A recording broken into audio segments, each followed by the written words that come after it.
Hello, ladies and gentlemen, and welcome to Focus on Liberia. This is the Liberia History Channel on Focus on Liberia. My name is Dennis Jai, and we are broadcasting from Atlanta, Georgia. In a special way, we want to say Happy Eid to our Muslim brothers and sisters that are celebrating this feast today. You may recall that today millions and millions of Muslims around the world are commemorating Eid al-Adha. I hope I'm pronouncing that correctly. And today, so that's one of the biggest holidays in Islam. We want to say happy holiday to all our Muslim colleagues. Today, we're going to be talking about a very, very important topic. And for the first time, the History Channel is being broadcast live in Monrovia. As usual, the presenter is Carl Famler, a student of history, also focused on Liberia public policy analyst. Carl, welcome to the show. Thank you. It's always my pleasure to be here. And we want to welcome our folks in Liberia. We're being joined here by Mr. Prince Malba at Prime FM 105.5. Prince, welcome to the show. Thank you, Dennis, for joining me here in Liberia. It is great to be on tonight so that we can give our people back home, this information needed. So it's great to be on along with you and call tonight. It's great. Sorry, Prince, there was a mix-up there. Go ahead again. Welcome. Today we are broadcasting for the first time the Liberia History Channel, where we talk about Liberia history. I know it should be an excitement in Liberia, where most of the time we don't hear much about Liberia history live on the radio. So thanks for joining me, Dennis. It's good to be with you tonight on this segment of the show, and it promises to be a great one for the audience. So it's great to be on tonight, Dennis. Thank you. In our topic tonight, we're going to be talking about Wassoulou. That's the last Mandinka or the Mandingo Empire. And this was built by a guy called Samore Toure. I saw his monument right there in Teleplu in Guinea. And we're going to be talking about Samore Toure and the Wassoulou Empire. That's the last Mandinka or the Mandingo Empire. It lasted from 1878 to 1898. Of course, this empire was built by Samore Toure and it was destroyed by the French colonial army. That's what the history we're going to be talking about today. I am glad to present Carl Famler. She doesn't like me to call her historian, so she likes the title the student of history. And Carl is also our public policy analyst here at Focus on Liberia. Carl, welcome again. To start, what do we need to talk about Wassoulou when we're talking about Liberian history? That's the question on the minds of many people watching the show now. Yes, thank you for asking the question. Wassoulou, a lot of Liberian people, when you talk about early Liberian history or pre-Liberian history, when it relates to the North and Central Territory, they're not aware of Wassoulou. Everybody has heard of Musadu because it was popularized by Benjamin J.K. Anderson in 1868 when he took his expedition, his first expedition to the northern stretches of the Liberian territory. Wassoulou had not yet been created. So he was there just before the creation of the last Mandinka Empire, Mendi Empire. So when Anderson was there, a lot of the issues that led to the creation of the empire, of the rise of Samore Toure and his army and his holy war, his holy war to unite all people in the region under one umbrella, under one nation, so that he could strengthen us and help us resist the encroachment of European forces. So this had not happened yet. So many Liberian people, for some reason, not all, but many of us don't know how important this was to creating the world that we live in today. And shaping the culture that we see around us today as well. Right. Thank you so much. And Prince, we encourage our people in Liberia to pay attention and be able to call in the show today and ask questions. We're talking about Wassoulou, that is the last empire of the Mandinka, that's Mandingo, and this was established by Samore Toure. So the first question we ask here is, okay, we're talking about Liberia history and we're talking about Samore Toure, we're talking about Wassoulou, why? So Carl explained that, and we're going to go deep and deep into it. And Prince, let me ask you before we even start here, to what extent is Liberian history being discussed in Liberia? I mean, deep Liberian history, especially before 1822. Yes, so I like the question, to what extent. I don't know whether those deeper ones have been discussed. I do not think so. I mean, especially for the one we're talking about tonight, especially before 1822, like you said, those histories are not actually being discussed. Those histories are not being taught, in schools as it's supposed to be. So if you even ask many of the young people about this empire we're talking about, even the name, many of us may not even know. Except maybe some people from maybe the Muslim background that know it, but it looks strange. So it's important that those things be said so that the younger generation will have that interest in the reading our history, in the reading about the country where we came from and where are we now, or where we have come from and where are we now. So to answer the question, Dennis, I mean, it is not, I mean, sometimes it can be saddened to say, but the society is not actually a reading society, honestly. So you will be surprised. Many will not even tell you that they heard that name before. Not many will have an idea on it. So I'm sure programs like this, even when they've been translated into school programs, will help a lot, where the ministry can partner with us or in some ways that our students can be taught those deeper history, just rather than aiming for the study we can on a ship or Elizabeth and stuff like that. Thank you so much. And so, Carl, you have your work cut out for you tonight. Wassoulou, the empire, not many people know about it in Liberia. And when I was in Guinea around Zerikore, Samore Toure, his monument is there. They talk about him. But the connection with Liberia and how that entire empire affect, or what was being done by Samore Toure affect us even today in Liberia, we're going to go deep into it. So we want to welcome again all our viewers from across the globe. Keep it here at Focus on Liberia, where we educate, we elevate, and promote all things Liberia.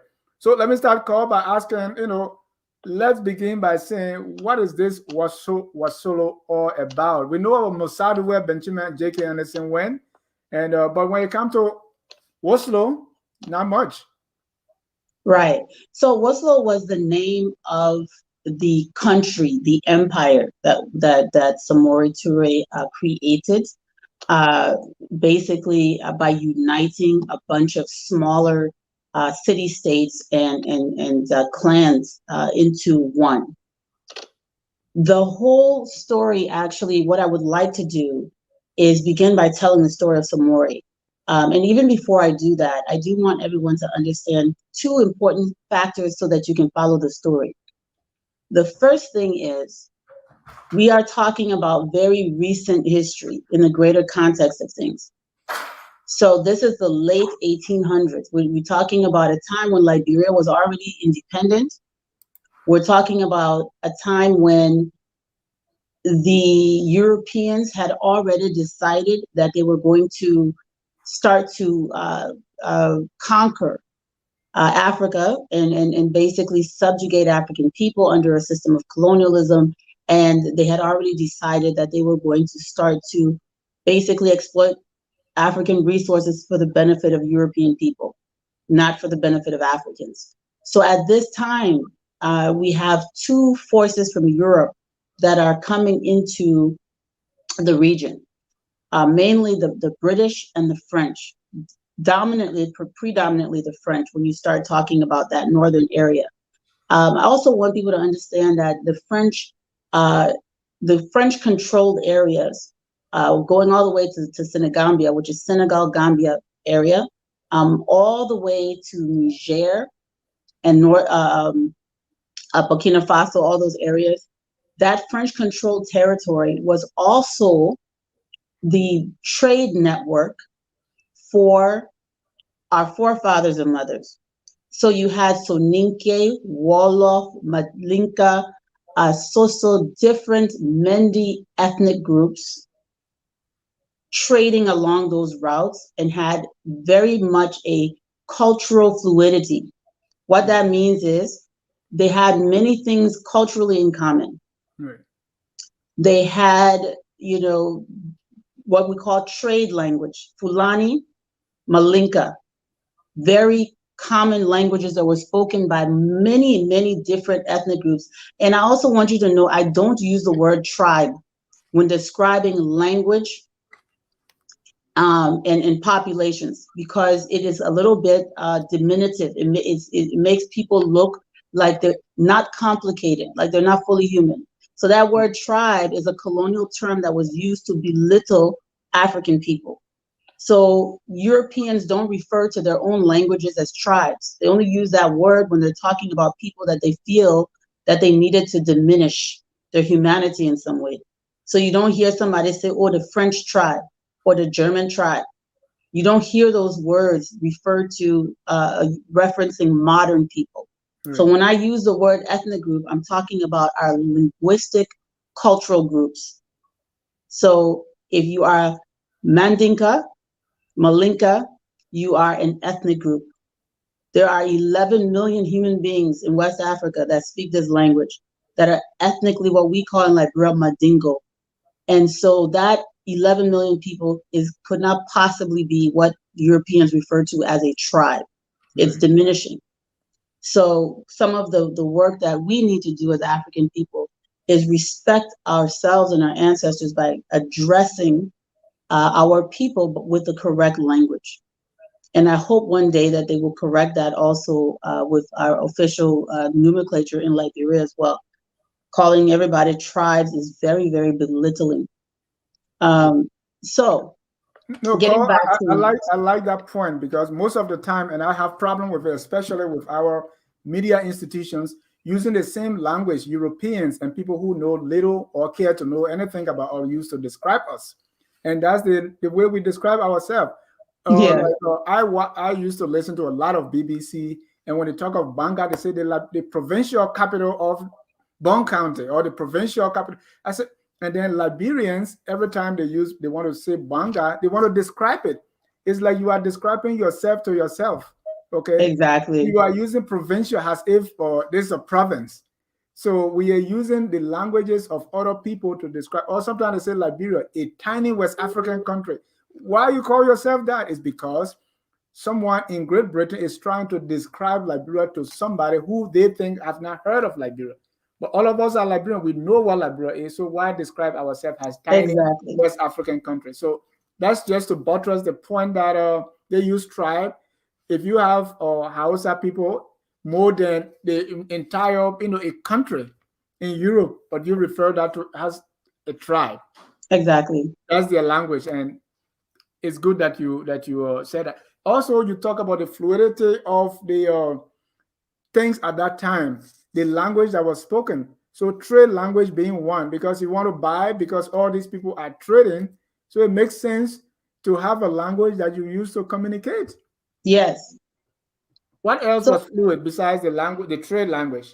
So trade language, Fulani was a major one, or what we call Fula or Fal. Mandingo, Vai also was a trade language for people who were coming to trade deeper into the forest regions of Sierra Leone, Liberia, Guinea, especially Liberia, Sierra Leone. Vai would have been more prominent, and then you get into, but Mandingo was a very regional, national. When I use the word national, I'm not talking about modern states, but our pre-existing ethnic states. So you didn't have to be Mandingo to speak Mandingo or to, be able to exchange, or even Fulani. You didn't have to be Fula to understand Fulani and to be able to speak it. This is important because those two major ethnic groups of Upper Guinea, of this part of West Africa where we come from. Those are the two largest ethnic groups in the part of West Africa that we come from. And because of that, many of the people who spoke those languages eventually became a part of the larger ethnic group. So I want to use this word fluidity. It's important in context. So for example, we speak English in Liberia. Many people no longer speak their mother dialect, their original ethnic language. I am married to a Vai man. Many of his siblings no longer speak Vai. And if they do, they don't speak it as well as their parents, and certainly not as well as their grandparents. So in a couple more generations, these languages start to go away and everyone just starts speaking the same language. Another thing that affects culture is religion. So we have this generalization. For example, there's a lot of people in Liberia, because of English and Christianity, that we consider to be, this generic term we call Congo. And you come to really dig behind this nomenclature, it is really a generic umbrella term to refer to a westernized, Christianized African person, Black person of African descent. Whether the person be of African American descent, whether the person be of recaptured Africans, meaning the people who came from Congo and those places, whether that person happened to be a Bassa person whose great grandparents adopted Christianity, took on the English language, and wore the clothes of the Western culture. Right. And then a few generations later, everybody is just Congo. This is similar to what happens with the fluidity of culture in the northern part of north central regions of this area where we now call Liberia, Guinea, Sierra Leone, going all the way to Senegambia. Another major one again was Wolof as you go further west. So a lot of these languages, because of the trade, commerce, and business, these languages needed to be spoken in order for people to communicate as they travel. And Carl, at that time, we're talking about these modern borders have not been drawn. So the concept of having Guinea, Liberia, Cote d'Ivoire, Mali, Ivory Coast did not exist. So as these people move around, there was not much stopping them, right? When it comes to cross borders and maybe obtaining passport or custom. What was it like at that time? Well, it wasn't a free-for-all. You couldn't just march through someone's territory without, the proper respect. So certain people, you had to have the right to travel. You could not just get up and take a bunch of goods, which were usually carried by subjugated human beings, slaves, and march from Kankan to Senegambia region with maybe 50 people carrying loads for you, and just march through other people's territory if you did not already have a pre-established right to do so. So these trade networks were very tightly controlled by the monarchs, the rulers, the leaders of various territories and regions. So if you were passing through someone's territory, you typically would have had to pay some kind of tariff in order to travel through this person's territory with goods. So some of the ways that people also earned income for their empires, for the kingdoms and queendoms, was to basically have roads that people could travel on, footpaths, keep those areas well maintained, and then people would have to pay for the use of those areas to be able to travel to whatever the destination is. And these things go back many, many centuries. So there's established trade routes that are very ancient, some of which go from the rainforest towards the Sahara and across. We talk about the slave trade. We always talk about the Atlantic Ocean. Originally, the trade of human beings was across the Sahara. So we had many trade routes leading north as well. And you just used a word here. I want to highlight that. You said kingdom and you added something else. And I don't know if Priscilla Inanto is one of those. What do you say, queendom? A queendom, I mean, so we use the word kingdom. Right. We use the word kingdom, but in our traditions, the Mendi-speaking ethnic groups, which we will soon discuss who those people were, but the Mendi languages are pre-Arab influenced culture. was very matriarchal. There were many examples of women rising to the realm of power in places like Liberia and Sierra Leone. You had Queen Yakumba of the Kisi Nation, Kisi Bolam Nation in what is modern day Sierra Leone. You've had even our last king of the Vaya of Liberia, King Massaquoi. His mother had a queendom on the other side of the Mono River. So even Vai people had queens. Kisi and Mono people, our remnants that remain from our matriarchal background is the place names and birth order names are indicative of a culture that is more balanced with gender. For example, in Kisi and Mono culture, it is the women who determine the birth order of the child. So my name is Call, not because I'm my father's first daughter, but because I'm my mother's first daughter. Those are, clues in anthropology that lead towards that type of system. Most of the patriarchy that we've inherited has come with religion, with religion that we have adopted. Thank you. I think it was important that we highlight that because you said queendom, and I know my colleague here, Priscilla, who is always talk about these things, will be applauding for that language. And yes, it's important. My name and my mother's name is Tanneh. My own name is Chewlae. And so boys are named after their mothers. That's why I'm called Tanneh-Chewlae. In other words, Tanneh's son Chewlae. See. For the fathers, for the ladies, it will be my sister is Bali and my father is Jeble. So she will be Jeble Bali, meaning Jeble's daughter Bali. And that's how in the southeast, most of these names are. So queendom, meaning those areas controlled by queens are queendoms, and those controlled by kings are kingdoms. I think that was a good way to. You were saying something.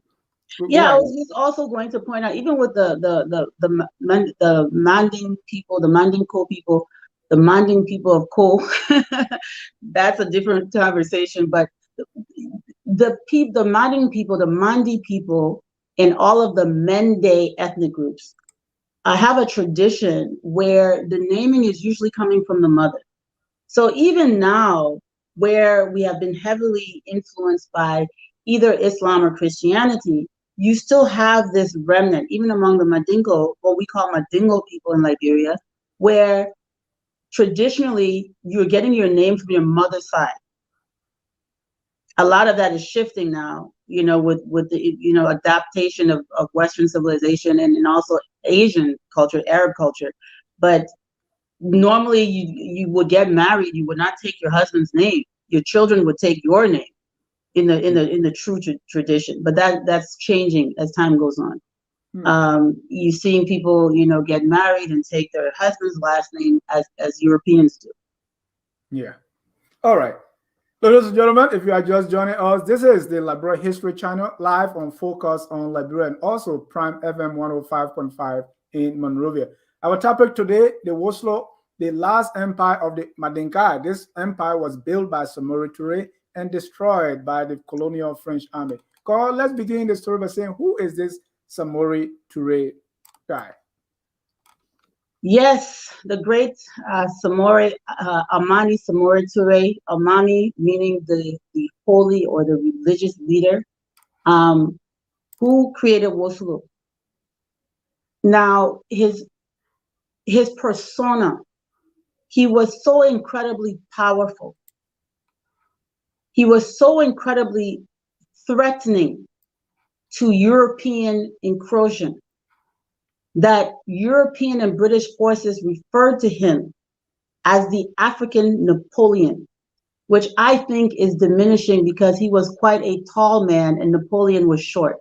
But I think they referred to him as the African Napoleon Bonaparte because Napoleon commanded his military with such precise force and order. And Samore was, in their minds, a military genius equal to Napoleon. I say he was a military genius beyond Napoleon, and we'll get into why. He was far more brilliant and tactful than Napoleon was. His defeat was of no fault of his own. It was due to basically to the betrayal of the same people he was fighting for. didn't see his fight as being in their favor. And that unfortunately is a song that we play all over Africa. Anytime someone stands up to imperialism, the person is standing up to defend are usually the same people used to bring that person down. Yeah, yeah. I was watching a documentary on Thomas Sankara, and even he was killed by his own buddy, Blaise Compaoré, and this was a response because the people he was fighting for, some of them didn't like that, and so Yeah. and we're going to get into it. It's kind of similar to this Samore Toure, but let's get into Samore Toure, Wassoulou Empire. Yes. So Wassoulou was well. Let's start with it. Let's start with his story. Who is Samore Toure? So they say he was born around 1830. It's not really our tradition to keep birth dates on a Western calendar. So his year of birth is estimated at 1830. They say he was born in Baladugu. I'm pronouncing that completely incorrectly. Or Sanakoro in what is in Kankan region in Guinea. Sanakoro is still there. Mana Baladugu no longer exists. So we talked about in the last episode how a lot of the cities and towns that used to exist because of war and conquest were burned down, and people had to flee and reconstitute their villages. So it is possible that the two towns are the same in the same similar location. Just because the name is different does not mean it's a different place. So both names are, and I wish Muhammad was here because he'd be able to pronounce this better than I can. But both names could have been referencing the same place. But on this map, I circled the name. This is Google Earth map from today, from 2022. That's the location of Sanakoro, where it's believed that Samore Toure, not even just believe, that's where he said he was born. And I drew a line from there to Zerikore, which at the time of Wassoulou was in the Liberian territory, and Ganta, which is still in the Liberian territory, and you see Banga, which is still in the Liberian territory, and then you see the line going down to the coast of Monrovia. So I did this to demonstrate really how close this place is. We always talk about, the people come from way over there, the people come from far place. I want you to look at the distance between Ganta and Sanakoro.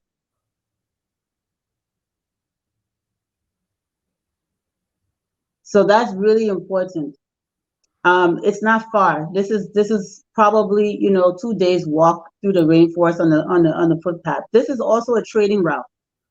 So this is not something where these are human beings who sit in one place. Empires are born from trade and commerce, agriculture, and wealth building, interacting. There is no such thing as an empire of isolated people. Empires come about because people are moving, trading, exchanging, growing, developing ideas, techniques of agriculture, trading goods, enriching themselves, war, war, conquest. All of these things expand territories and increase the size and wealth of empires. So I just wanted to demonstrate here, and we're talking about modern Liberia. Right.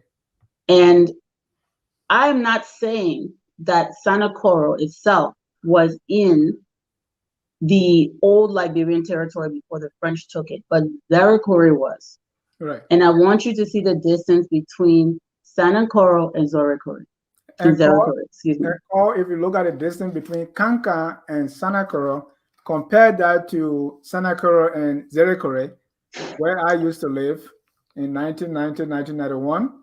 So, you can tell that it's close. Even Sanakoro and Ganta, almost the same distance as to Monrovia to Yeah. Dugo.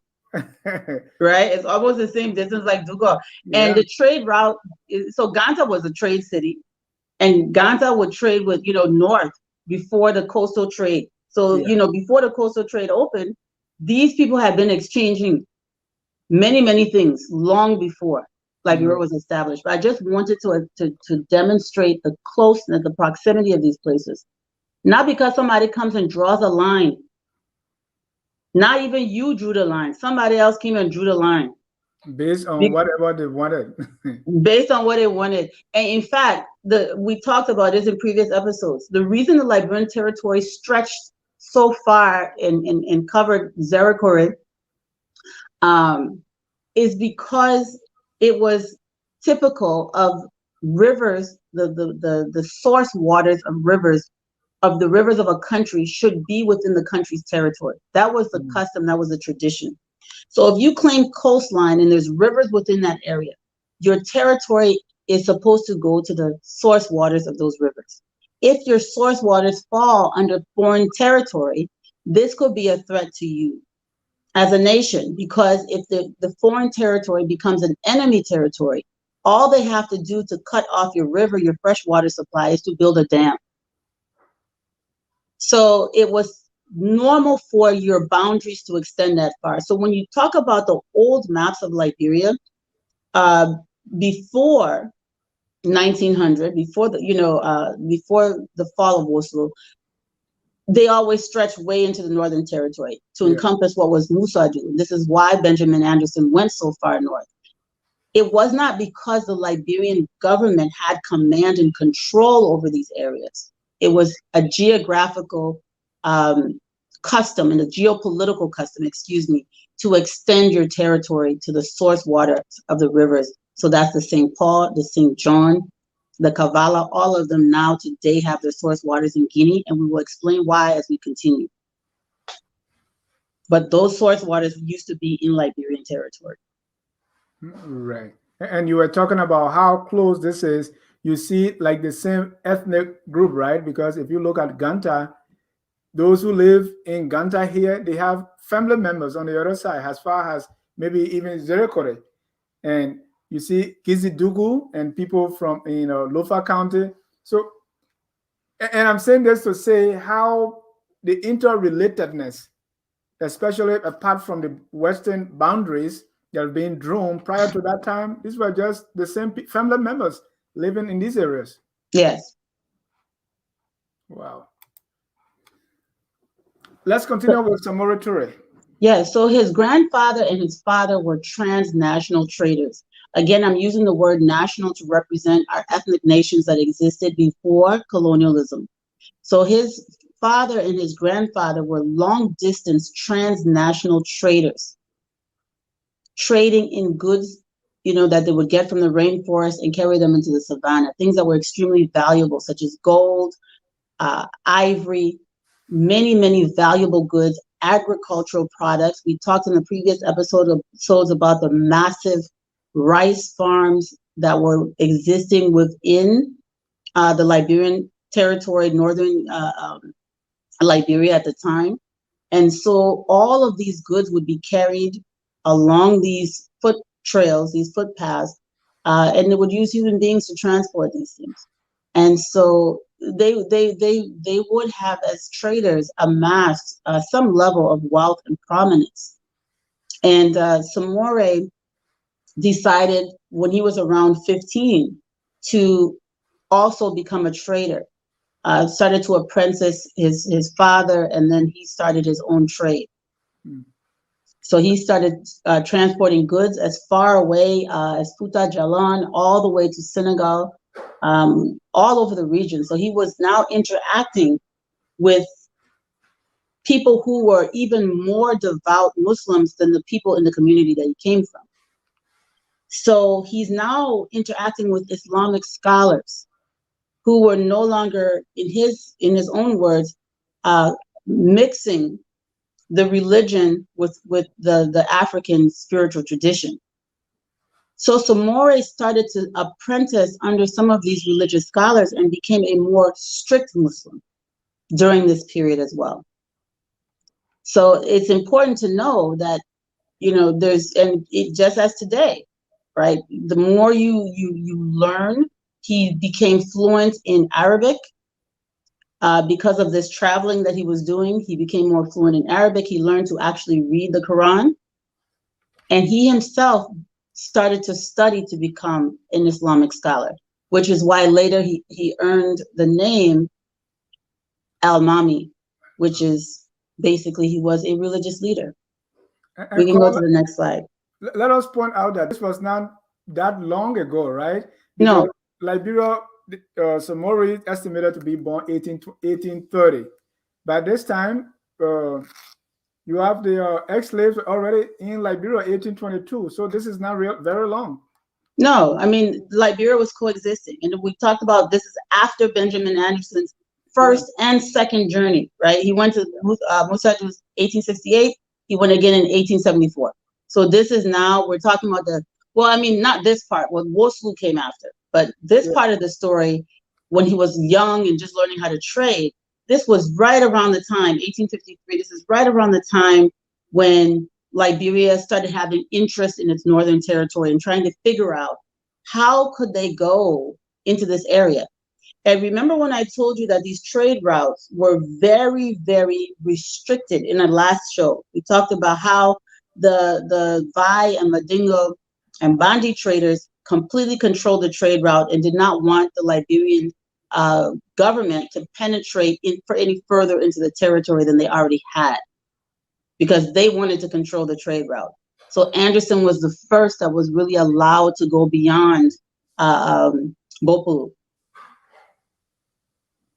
So in 1853, as he was trading and really studying, so Samore became so fascinated when he and devout when he learned to read Arabic, and he became more of a religious man than a businessman.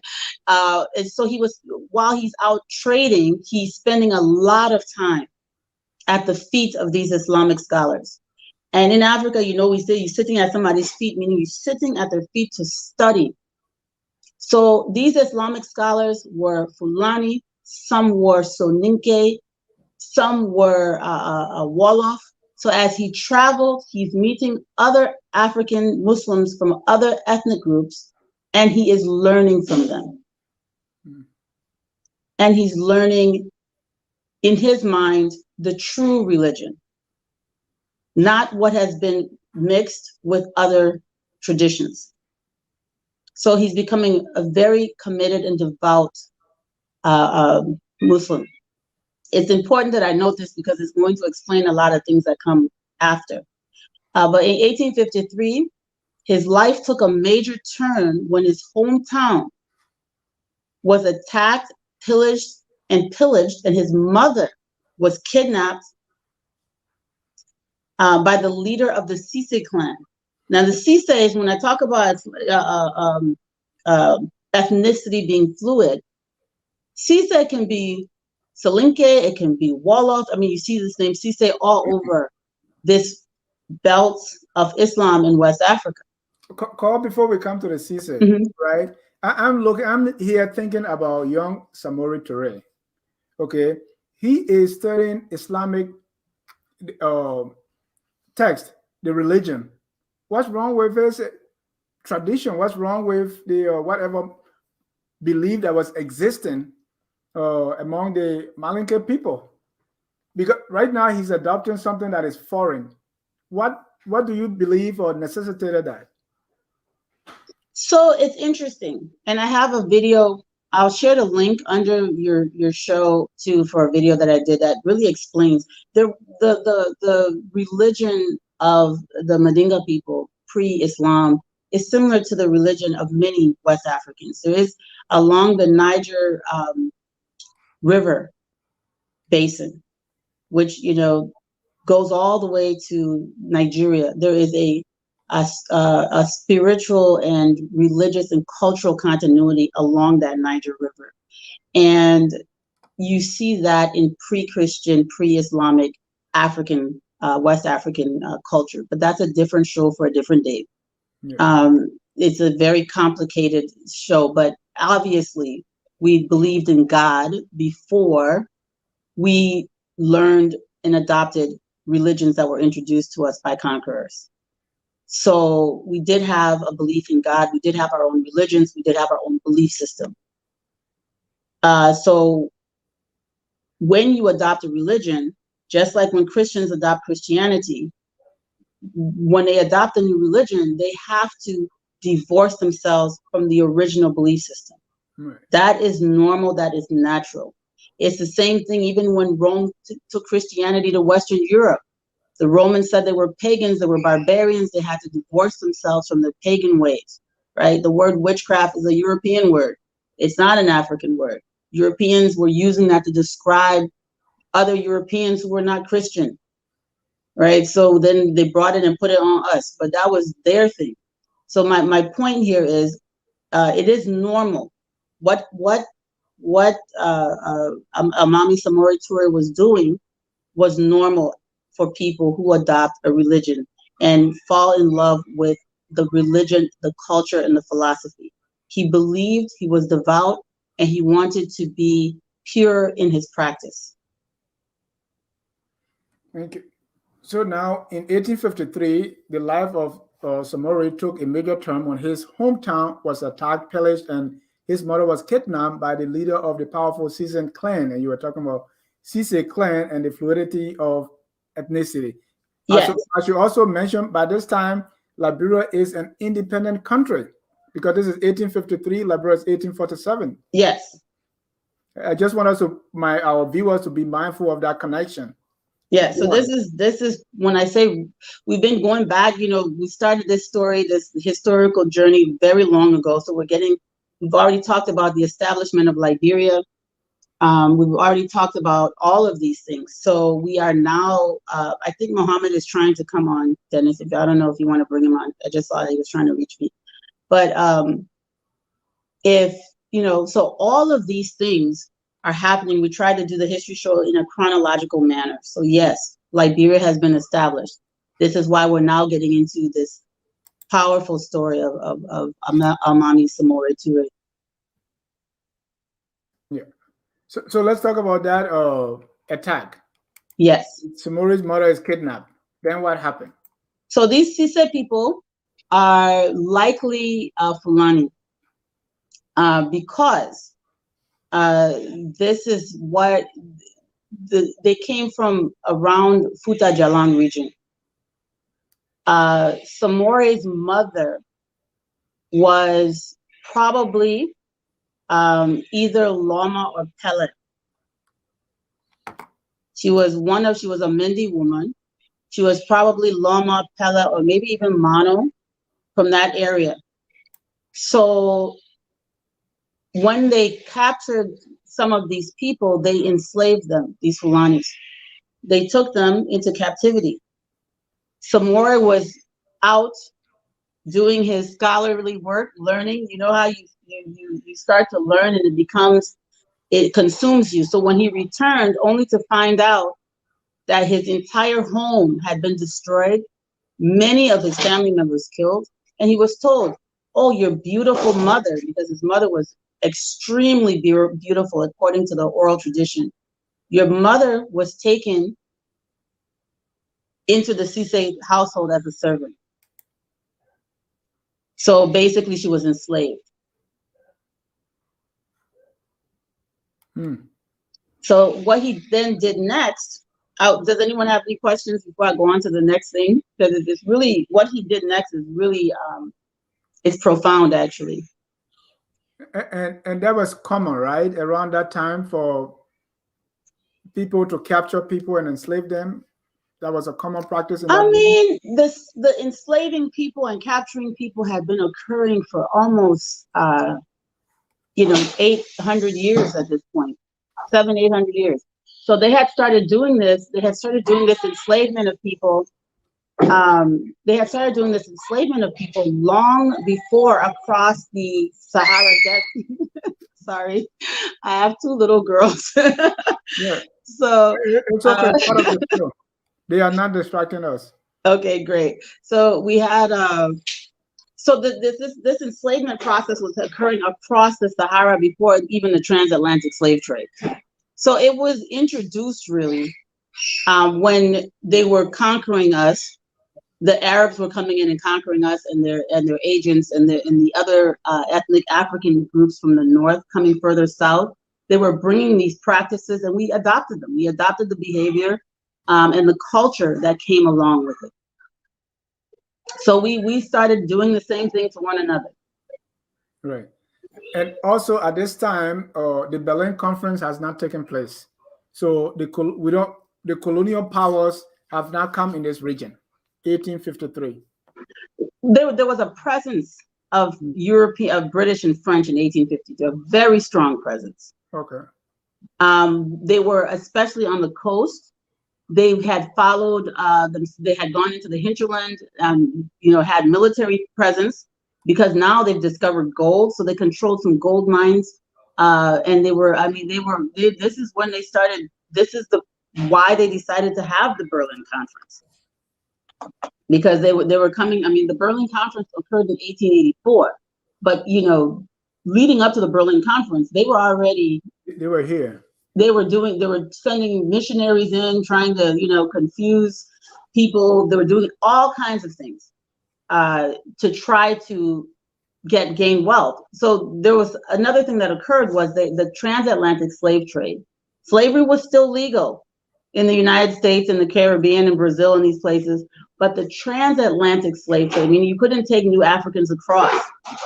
They made a calculated decision that, okay, we will not take the people from here, but we can enslave them on their own land and use them to extract their resources for our benefit. It'll be even better. Then we don't even have to live among them. Right. So this is the precursor to this. Let's welcome Mr. Mohamed Salia Dukle. And Mohamed, please don't claim that you are related to Samore Toure here. No, I'm not. I'm not related to him. I'm clear about that. And Eid Mubarak to everyone. Happy Eid, Mohammed. Yes, thank you very much. And I was still celebrating this morning, Fajr prayer, early morning prayer time. People still talking about what happened yesterday. So sorry for coming late. Yeah, you gone 1 hour now? Right, no, not yet, and that's why I'm in my Eid Mubarak form here now, because I remember, if you go there down behind the hill in Horoya, Zerikore, my house is right there. So I still remember the place, and I still remember the festival and the festivities, and not forgetting the meat. Yes, too much meat this morning. Too much meat, yeah. So welcome. We are discussing Samore Toure, the Wassoulou Empire. Again, before welcoming you now, I asked you this question before, that outside of book, outside of what you read, I know there's always an oral tradition regarding these things.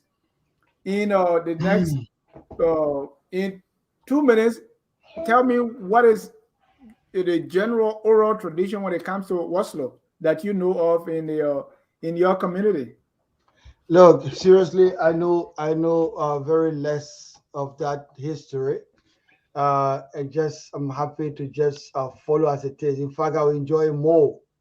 Apart from knowing Samore Toure to be Imam, Samore Toure to be a warrior, Samore Toure to be a da'i, nothing else. Nothing else I know beyond that. Yeah. But in among the Mandinka people or the Mandinka community, what was Samore fighting for? Was it purely religious fight, or was it for independence? What is being told in oral history?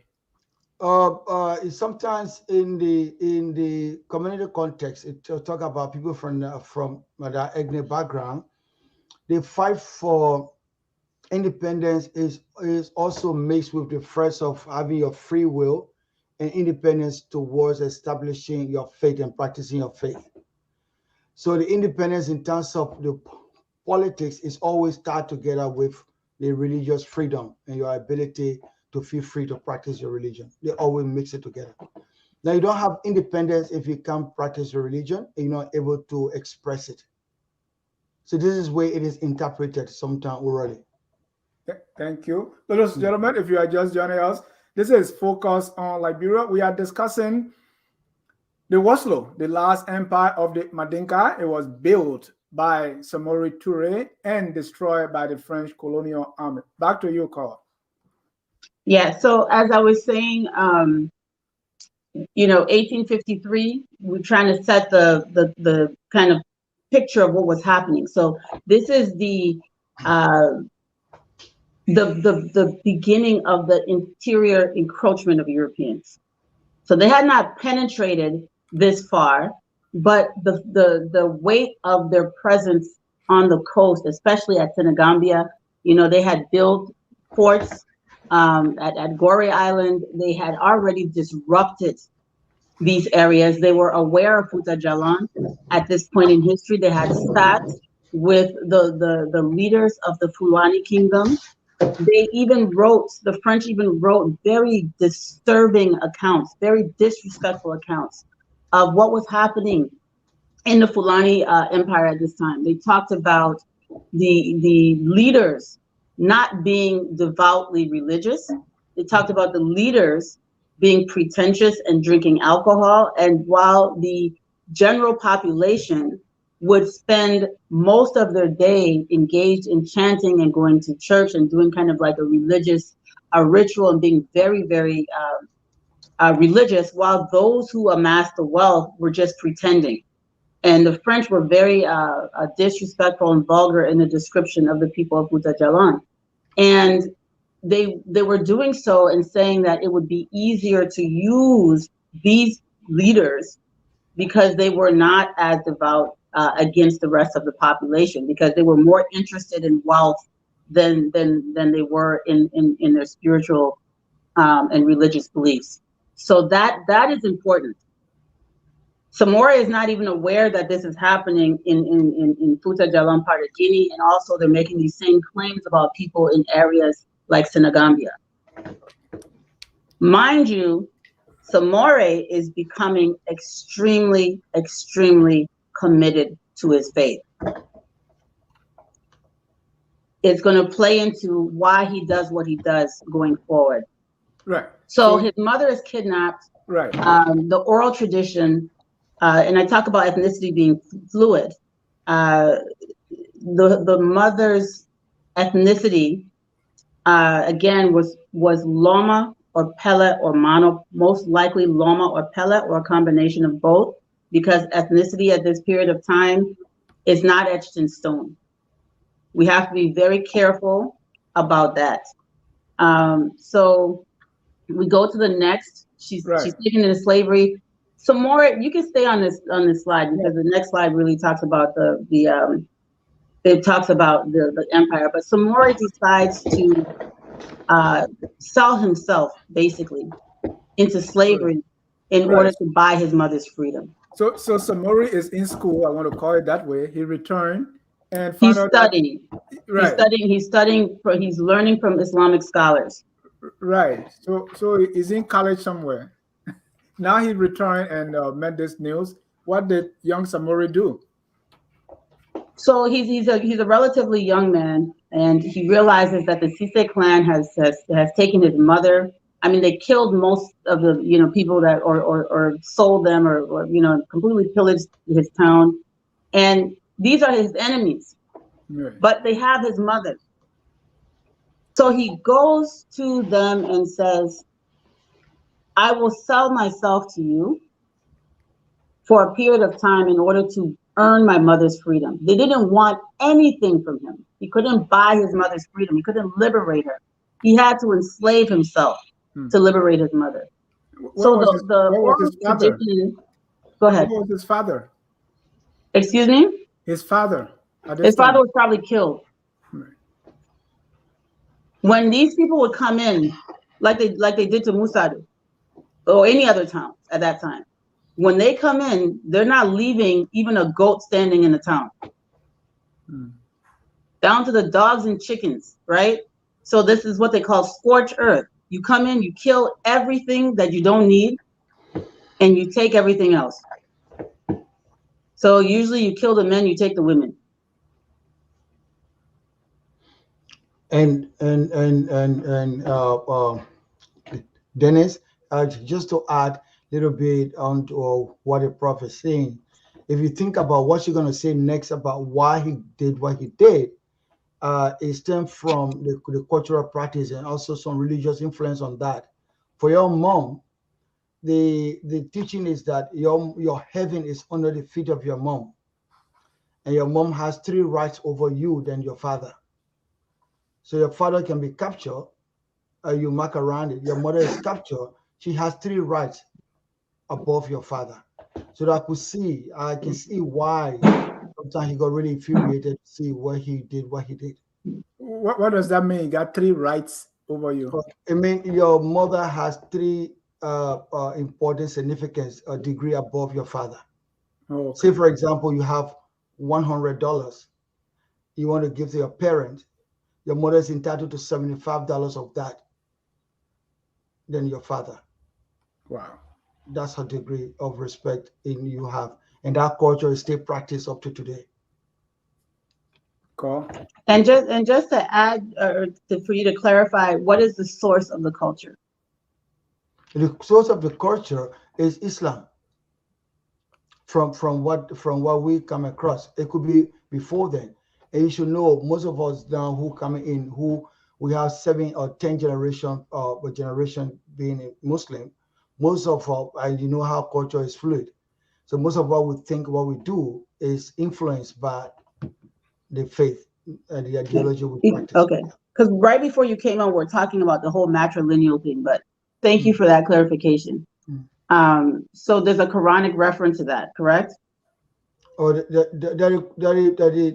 a religious reference to it. The Quranic reference is that the reference to that in the Quran is that you have to obey God. Next to God is your parents. They need to be obeyed. And they went to there in the Quran, they give an example. Even you don't say oof when your mom says something or your dad says something in return back. That's how you should be careful with them, because they labor, they suffer to give you birth. Gotcha. Okay. So that's very African in general. So that's very, very African in general. Very so. And this is the reason why Biden talk about that's a particular faith that more in line with our African culture than another one. Remember that?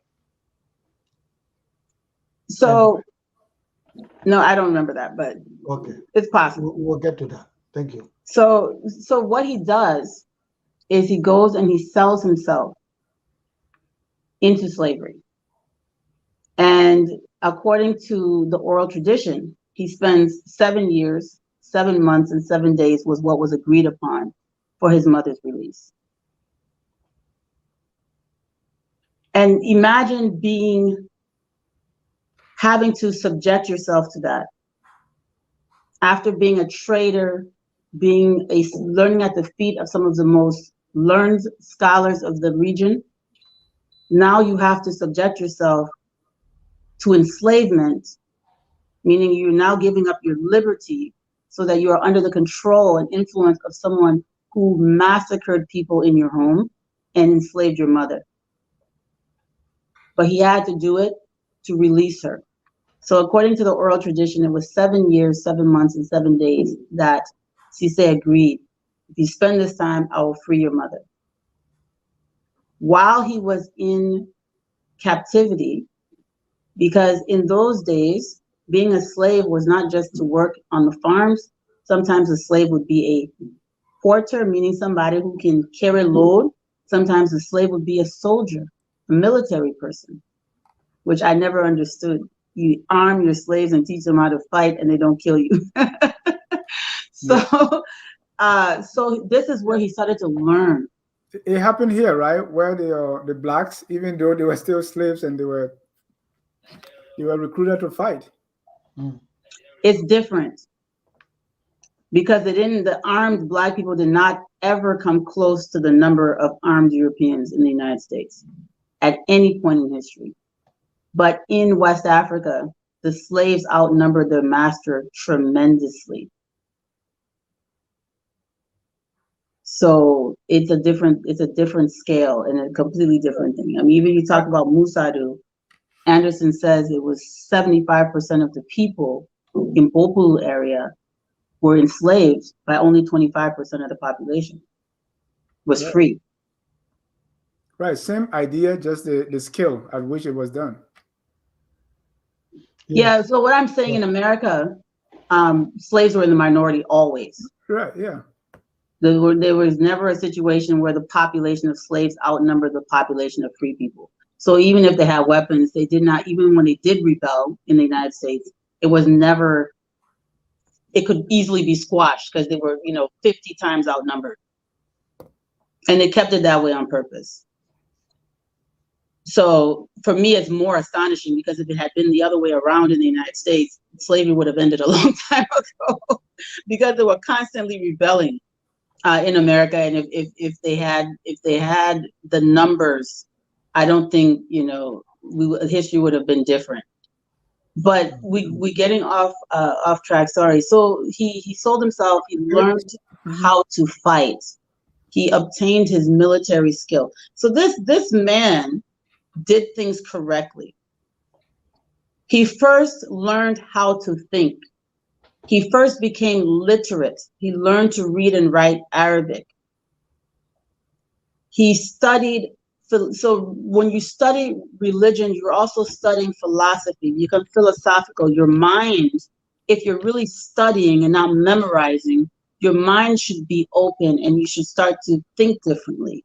And if you then learn how to fight, you then become a military person. At this point, you are now going to be a better leader. They do this in the US military today.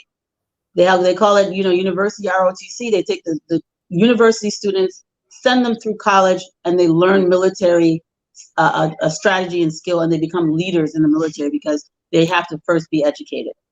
This is so important, and this is happening in the mid to the latter part of the 1800s. So he's doing things in the correct order to become a powerful military strategist. So in 1884, I'm sorry, I skipped over something. So so he then in 1855 he returned to his native clan. So he goes back to where he's from. Remember, his town is destroyed, but his clan, the people have tried to regroup and rebuild. He brings his mother home, and he spent 6 years. He was there. He was studying his enemies while he was learning in the military. He was learning their weaknesses. He was learning their strengths. He was learning who the enemies of his enemies were. So him enslaving himself was also almost like he's a spy. Right. He's behind the enemy lines, being subservient, being humble, being a slave to the people that conquered him, learning all of their ways, their strengths, their weaknesses, their alliances, their enemies, their networks. He has learned and studied these people. Now he goes home. The first thing he does, he starts to raise an army. So by 1855, he spent 6 years gathering volunteers from the Kamara clan. Yeah. Called the map there 1853 when this happened. So 1855 is not 7 years yet. Yeah, I always wondered that. But what I'm saying, that's what the oral tradition. So there's two things here. That's why anytime I'm talking about the oral tradition, I have to say that the oral tradition is not the best when it comes to dates. Okay. So I should have given that disclaimer. So the oral tradition does not give dates. They'll say years, they'll say months, they'll say days, but they will not give the dates. And even his birth year is an estimation. So it is possible that he may have been even younger. The written accounts are claiming 1855 for when he returned.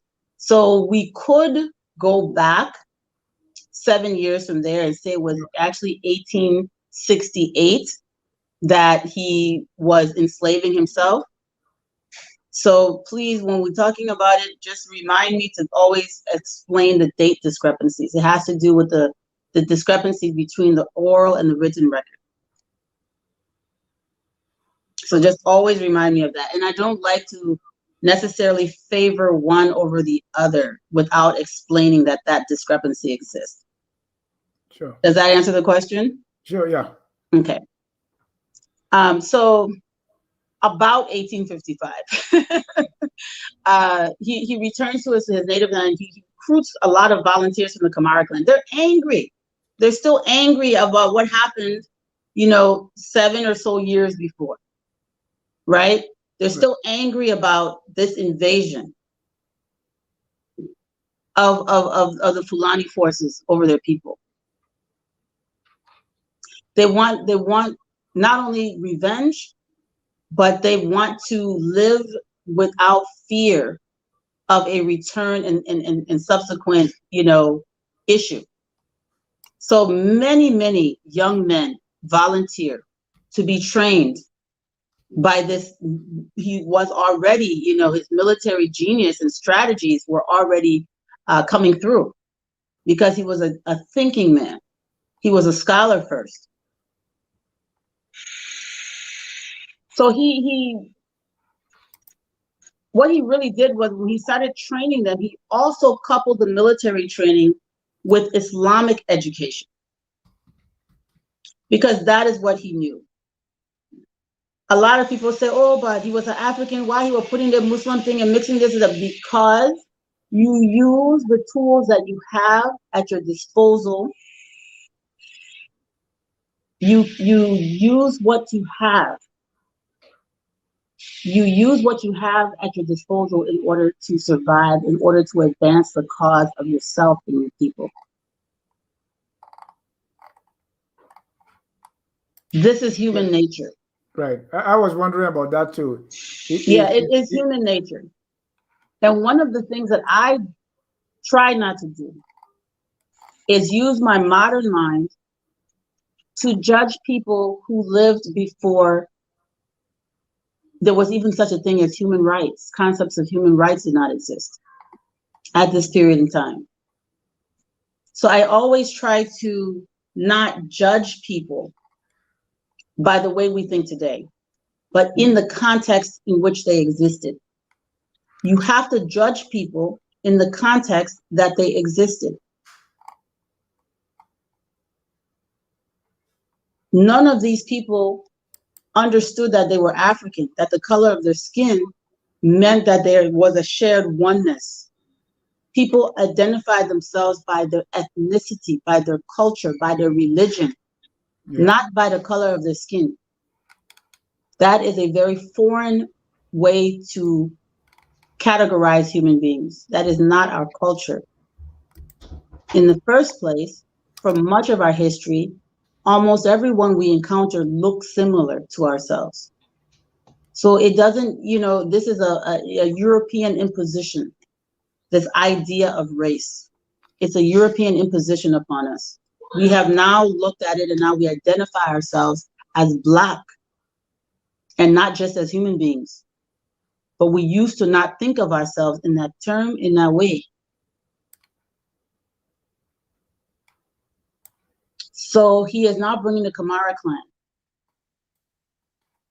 clan together, arming them, and he's using two tools that have made him a stronger human being: his military skill and Islam. Religion.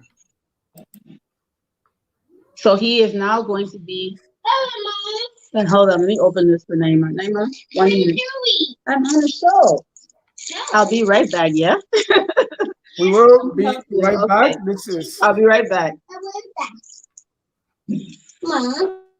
That's the Samore Toure, and as we'll discuss later, that's the flag of Wassoulou or Wassoulou. Mohammed, how you call that? Wassoulou? Wassoulou. Wassoulou. Okay, we'll be right back. Thank you.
That was an interlude of music by the Armed Forces of Liberia. Welcome back to Focus on Liberia. We are discussing Samore Toure and the Wassoulou Empire.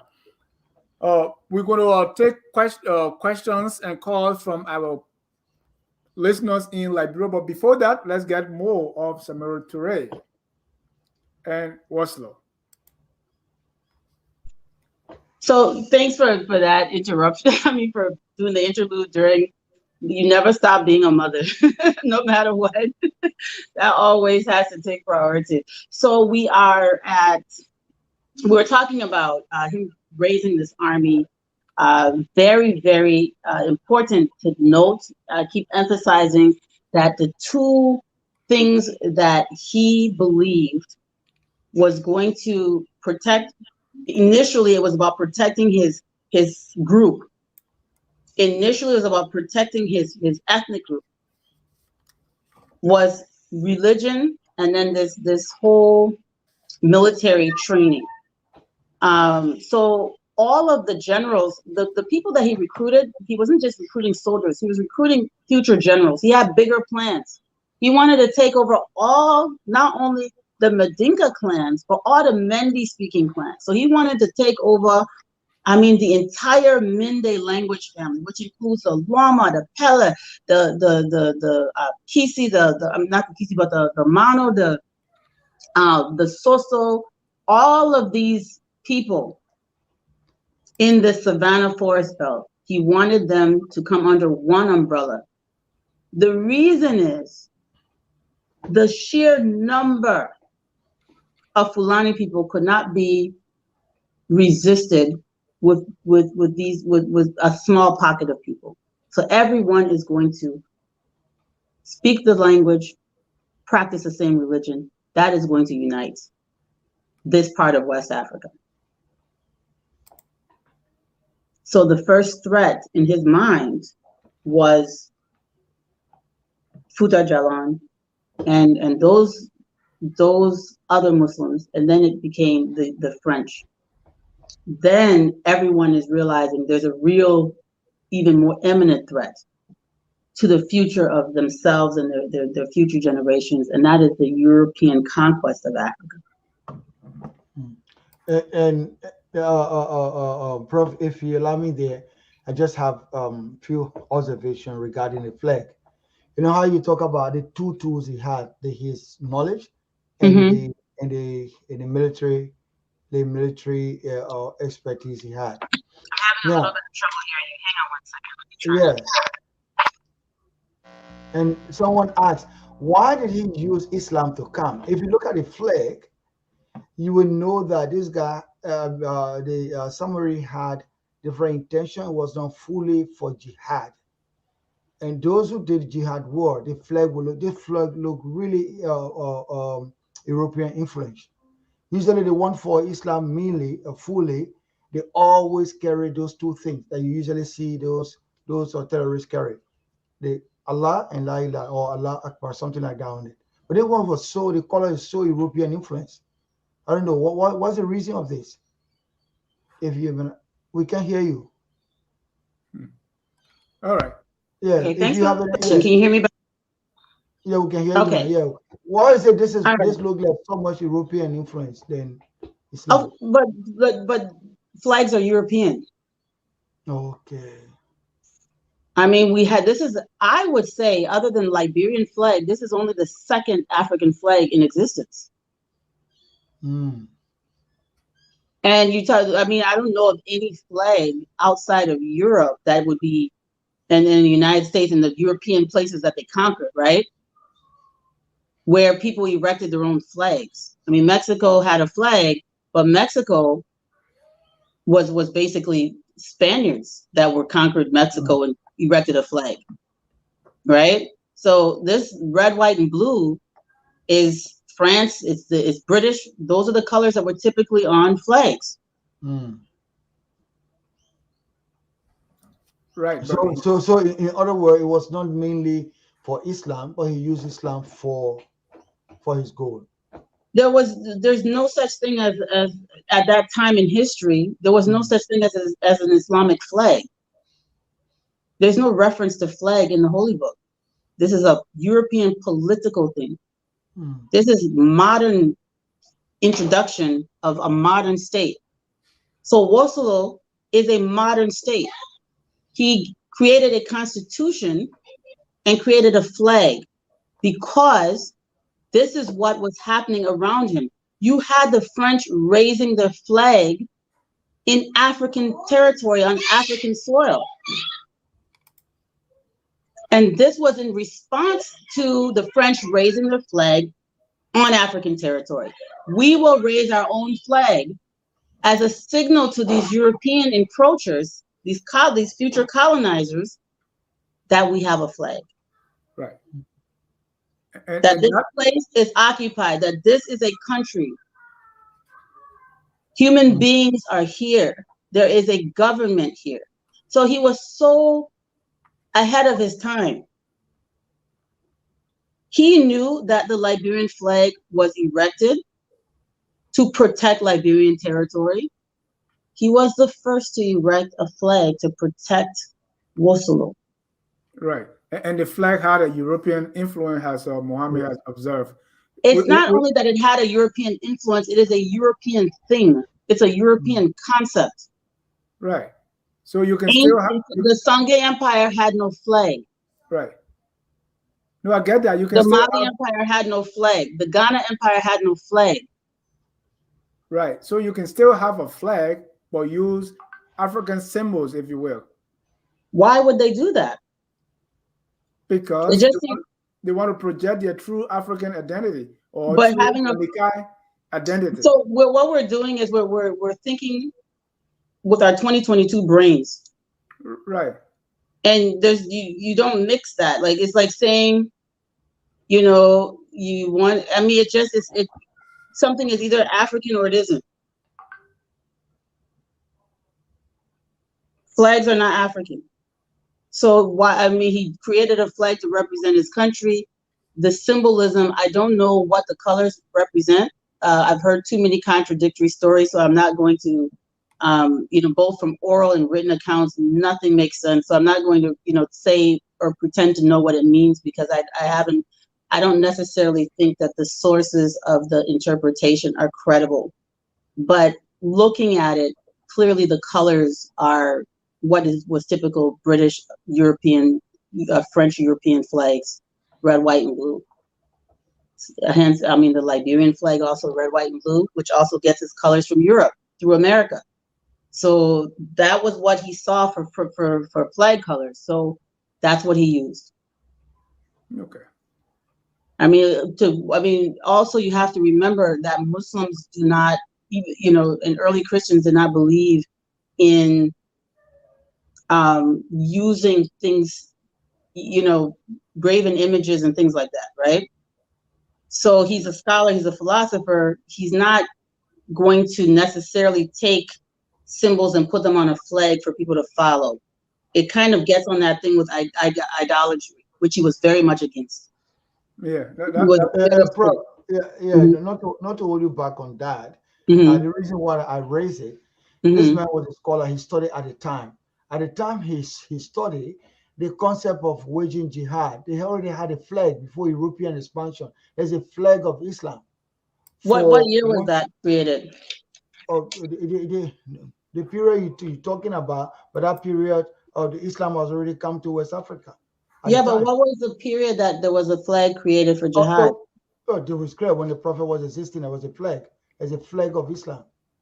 So that flag was it a flag or was it a symbol? What they call it a flag. They call it the flag. It has the kalima on it. The kalima is the testimony of faith, written on it.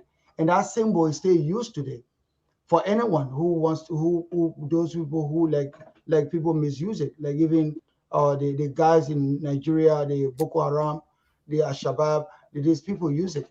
So I was thinking, I said if he was fighting jihad, he was a scholar at the time, he would definitely use that flag. Why was it that he would have a European flag like this? That's the question I was asking.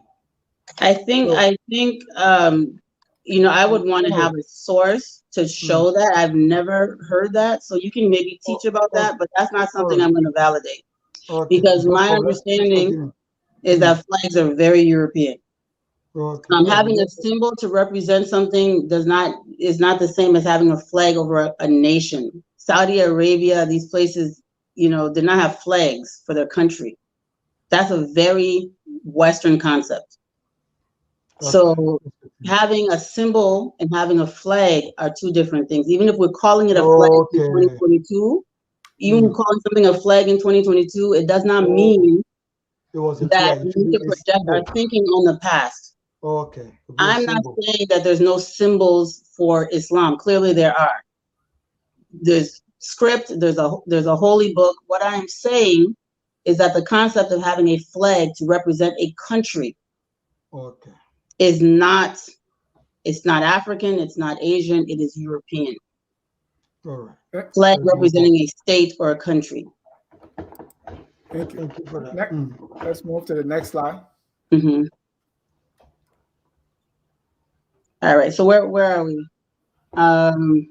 Okay, so after the flag, we need to talk a little bit. I'm gonna go. I think we're spending too much time. Let me see what I can skip over in my outline and focus on. So basically, now Wassoulou has expanded. He wanted to recreate Mali and protect all of the Mende-speaking people. He went and he conquered Fouta Djallon. Conquered all the way towards Senegambia. He was now, you know, in a position of extreme wealth. One of the most profound things that he did. Samore was acquiring his weapons initially through all kinds of trickery, through trade with the British Empire. So what he was doing, I want you to think about his military genius. He had people who would go and procure weapons and pretend that they were going to use the weapons to defend themselves against Samore, but they were procuring the weapons to fight for Samore. So they were using all kinds of trickery and mind games against the British and the French. So the British were selling guns to people who were pretending to be enemies of the empire. And he was taking these weapons and arming his generals, his people. He had a military at its height, at the height of Wassoulou. The army was a well-armed, well-trained 65,000 man army. This man liberated his slaves and the slaves of other people who spoke many other languages, who were from other ethnic groups, and said, you can be Mandinka, you can be Muslim, you can be free. Join us. There are many people, because of Samore Toure, whose ancestors may not have had, or not even ancient ancestors, but great-great-grandparents may not have had the same language and culture that they practice today. Their great-great-great-grandparents may have been Pele. Their great-great-great-grandparents may have been Loma. But they were absorbed. I always like to say there's 11 million people that we in Liberia refer to as Mandingo or Mandinka people in West Africa, 11 million. It is not because Mandinka people have more babies than other people. It's because they won more battles and conquered more territory and expanded the language and the culture. Many of them owe their present culture to the incorporation and assimilation, forced assimilation a lot of times, of Almami Samore Toure. And the cultural and genetic and biological lineage of the people that were incorporated mostly were the Mende ethnic groups. The Mende ethnic groups, again, are, for those of you who don't know about language family, but there's an umbrella language that includes Mandingo, Loma, Pele, all these different languages in Liberia. and those languages that have an ancient common root. Yeah. And as time went on, those languages branched out into separate ethnic groups, and Samore wanted to bring these people back together. That's what he was doing. And he believed that the way to fight the European encroachment, because he saw them bringing their religion, he saw them bringing their language, he saw them changing their world, and he felt the way to repel this was to make sure that everyone had the same language, the same religion, to stand against imperialism. And people will judge that with 2022 mind and say, but that's ridiculous. Right. But it is also a form of Pan-Africanism. Right. It's a form of African unity. It's a form of bringing people together. We will not survive if we're divided. We have to be the same. We have to believe the same things. We have to speak the same. We have to have the same mind to survive. So many people bought into this, and many people were forced into it. So as he was growing his empire, he was also creating enemies, powerful enemies, who would later on join with the French to defeat him and conquer him. But he won many battles, many battles against the French. Yeah. I just wish he was using African religion instead of, because you want to fight imperialism, you are using what other Africans may call an imperialist religion, just as Christianity, just like Islam, that was also imposed on Africans. Yes. I mean, and it's the same thing the Liberians were doing when they were coming, because they had the same concept. Spread Christianity, spread, the English language. Everybody speak English. Everybody be Christian. We'll unite under this one religion, under this one language, in order to liberate and remain free. It is not a strange thing to Samore. This is how Rome conquered Western Europe. It happens everywhere. This is how the Mandarin language became the language in China. This is what happens with empires. You conquer smaller groups, you incorporate them, and you make them yourself. You make them who you are. This is not unique to Africa. It's not unique to Black people. This is what has happened throughout human history. It's how the Aztec Empire in what is now Mexico became powerful. They attracted and conquered and ruled over other smaller indigenous ethnic groups and swallowed them and made everybody Aztec. That's human nature. That's how human beings go from being small groups and bands into being massive imperialistic powers. Thank you. Let's move to the fall of the kingdom so we can bring in our Liberian callers. And then, so someone just asked a very interesting question relating to what the comment you made, Prof. The person said, does it mean that the Mandinka is both ethnic group and concept, like Islam? Does that mean that being a Mandinka? I don't understand the question. Okay. What I understood for the question, does that mean that being a Mandinka is a concept by itself, like the way Islam is a concept? That's what I understood. Islam is a religion. It's not an ethnic group. Okay, very good. Mandinka is an ethnic group. What Samore Toure did was he made Mandingo and Islam synonymous. Before Samore Toure, you did not have to be Muslim if you were Mandingo. You could practice your traditional African faith. You did not have to be Muslim. You had a lot of Mandinka people who were Muslim from ancient times, but not everybody that was a part of that was Mandingo culturally was Muslim. He mandated it. You did not have a choice. So some of the enemies he created were people that did not want to convert. He also used the scorched earth tactic when he conquered people. He burned towns, and whoever did not want to convert would be destroyed. Most of the Mandinka-speaking people voluntarily converted, but some of the people that he conquered did not want to change. At its height, at the height of his empire, it stretched all the way from near Senegambia, Fouta Djallon, that part of Guinea, all the way to Ivory Coast and into the northern Liberian territory. So Wassoulou was massive.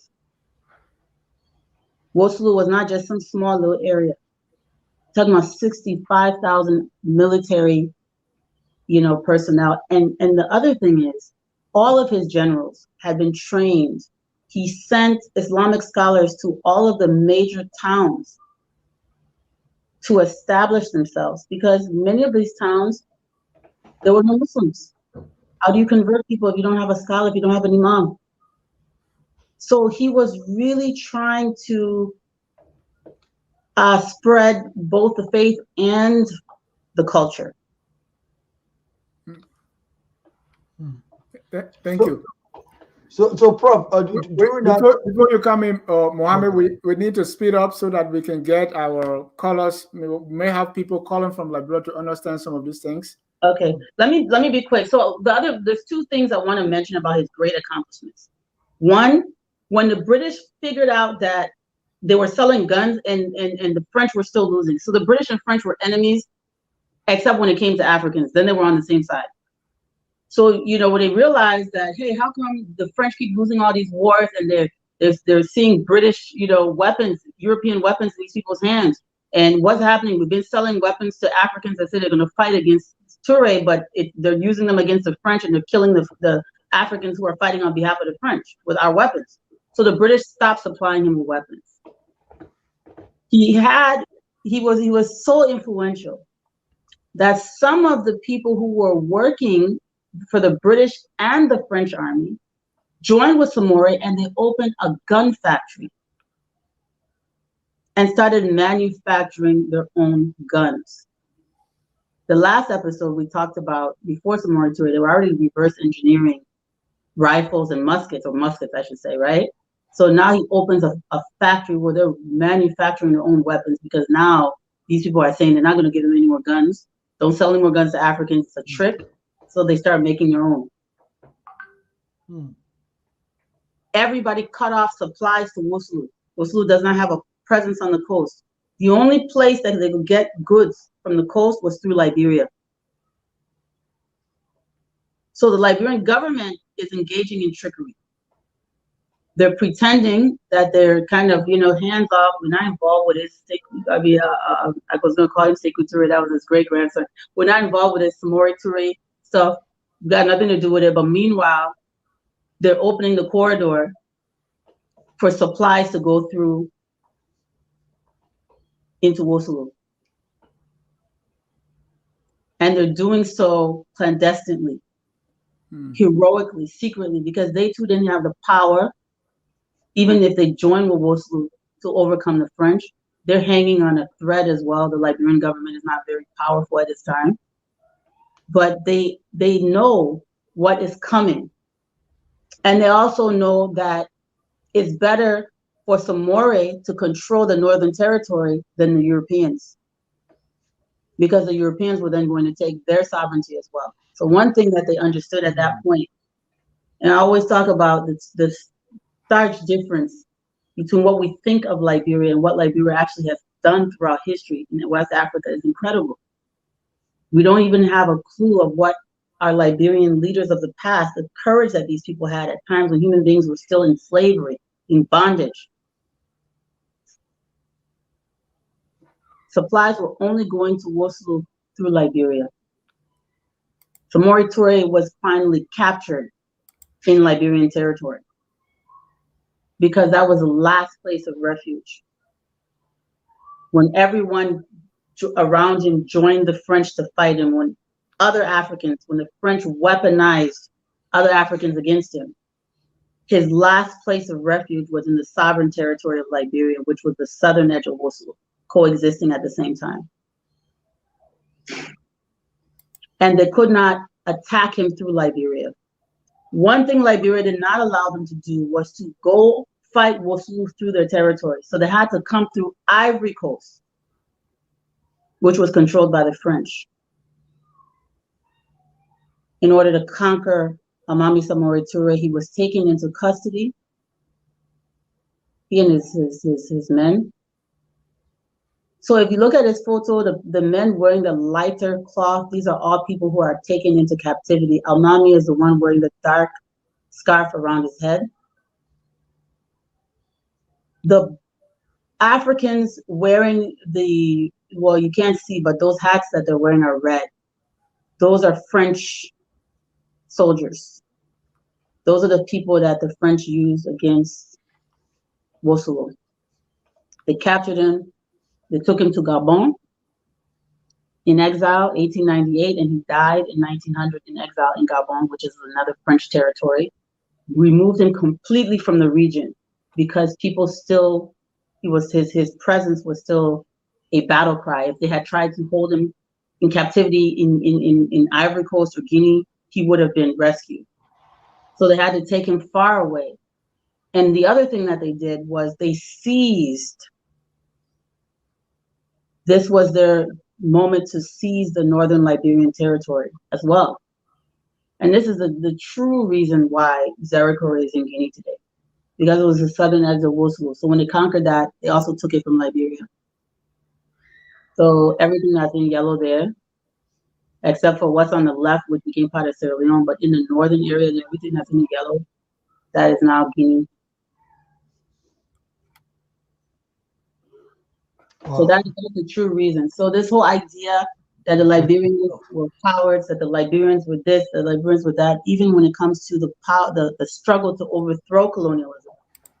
Liberia tried to prevent it, Liberia tried to stop it, Liberia fought to stop it, and Liberia has been a champion of African independence from even before Africa was colonized. Wow. When I was reading about Samore, I came across like an anthem. They said the words of the anthem were composed by the griots of Wassoulou Empire or the Mandinka Empire. And it says something like this: if you cannot organize, lead, and defend the country of your fathers, call upon the most valiant men. If you cannot say the truth at all times and all places, call on the most courageous men. If you cannot be impartial, give the throne to righteous men.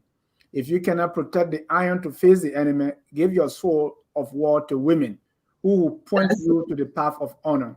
If you cannot courageously express your thoughts, give the floor to the griots' talk. O farmer, the people trust you.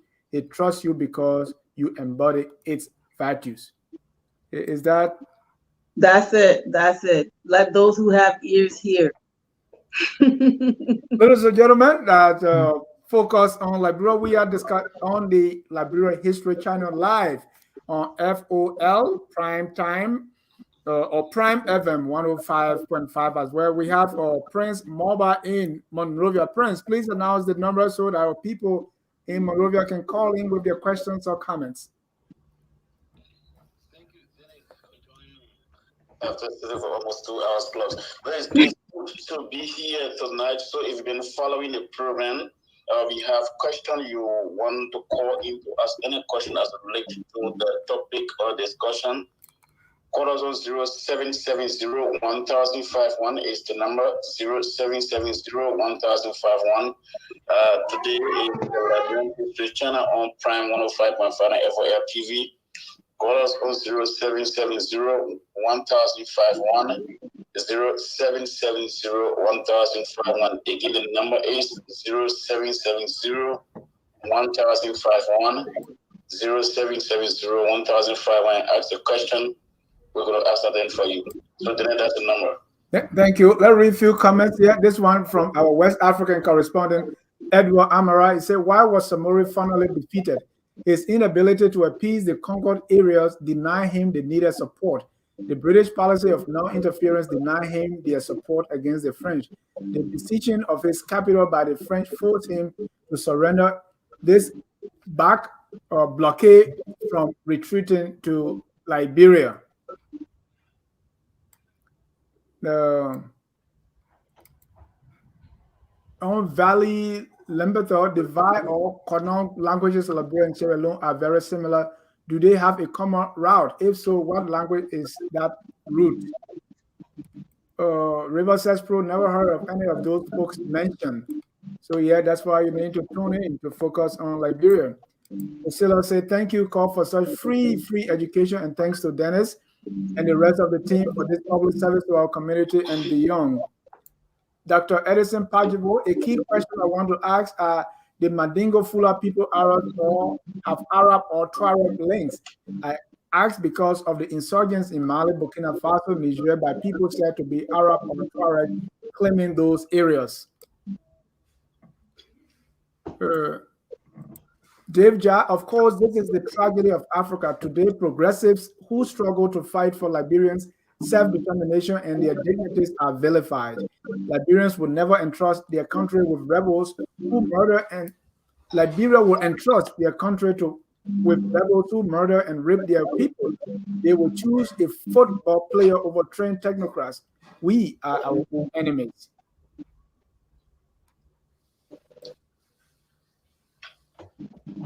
Again, I'll say human sacrifice was a turn up for our ancestors. That's why Islam became popular to Malike, Fulani, and Soninke people. Dave also said, in hindsight, Samore was not a true leader and innovator. He was a follower. About Samore's father, Kamo Sherry said his father survived to tell him the story of his mother recaptured. Those are a few of the comments. Friends, do we have callers in Monrovia? No, not yet. But I have one question. So I would just like to ask Carl there. I mean, all of the explanation, but I just like to know why is it important that we Liberians understand this history? What is the significance? Why? Since in fact the territory occupied at the time were annexed Liberia, it became part of Guinea and other places. What's important? What do we stand to get from it when we learn the history? So it's important for us to know the shoulders of giants that we stand on. It's important for us to know how we became a country. It's important to know how we became Liberian. It's important to know how we lost not only territory, but some of our citizens and some of our wealth. We lost the source waters of our own rivers because of this conflict. We exist as a country, not because somebody gave us a country, but because we fought for it.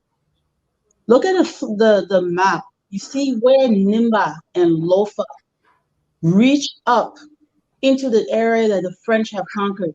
That is not an accident. That is not a free gift. Our people died to remain Liberian. And that is not talked about enough. Because the other option that we had was to be enslaved by the French or to be enslaved by the British. And our ancestors stood up and protected their ancestral land from the conquest of Europeans. With the help and the Western education of the people on the coast, we were able to maintain that sovereignty. Those of us from the North Central region, Nimba, Lofa, Bong, most of us still have our land that has been passed down from antiquity. Where in Africa do you see that kind of freedom? People leave from Guinea, people leave from Ivory Coast, people leave from Sierra Leone to come into Liberia to hunt because they are not free in the former French-controlled and British-controlled areas because most of the agricultural land is still today owned by Europeans. We have so much that has been given to us by the sweat and blood of the people that came before us. And we've taken it for a joke. We're taking it for granted. So they ask the question, well, Carl, why you want to talk about their way back history? Because you need to be reminded of what you have been given and what has been done for you And you need to pick up the torch and carry it forward to the next generation, or everything these people fought for will be gone. So when I talk about these stories, we talked about Benjamin Anderson, we've talked about many, many Liberians throughout history, and we've talked about the sacrifices they made. It is to remind us, because with this gift of sovereignty comes responsibility. With this gift of land sovereignty comes responsibility.